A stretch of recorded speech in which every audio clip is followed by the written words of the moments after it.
Is the reporting on President Trump's inauguration being engineered to unfairly appear to show rejection of the president?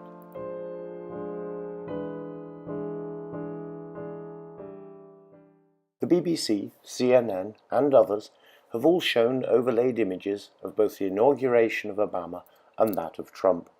All have stressed the lack of attendees for President Trump and implied strongly that it is correlated to the low poll ratings of President Trump. Reality is, however, that at least one entrance was blocked by people doing more than just protesting. The photographs not only fail to show the whole story, but they are so widespread that even international news outlets are propagating this half-story.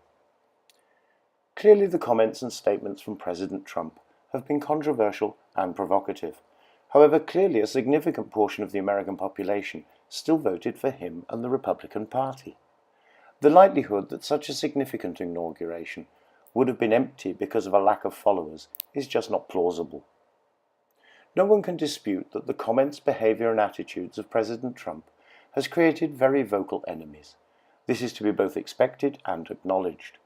However, the growing vocal expressions of the opposition to President Trump is not what is being portrayed solely by the press.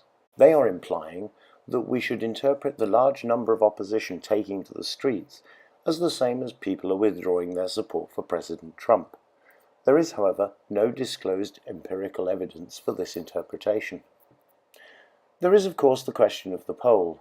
Only 40% of people support Trump as opposed to 70% supporting Obama at his inauguration.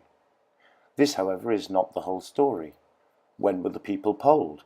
If the majority of Trump supporters were in work at the time, such as shift work, and those on the streets at the time were more middle class, then the outcome is likely to come out in favor of the Democrats. If the locations chosen are statistically more likely to be middle class locations, such as a shopping mall catering for the middle class, then again the Democrats are likely to be represented better. If shopping malls have been used, then women, and men accompanied by women, are less likely to respond favorably to Trump because of sexist comments. These and many other conditions can be set by the pollsters to engineer the most likely outcome. Have the conditions been declared with the 40% result? If not, the 40% is a meaningless figure and an implicit distortion.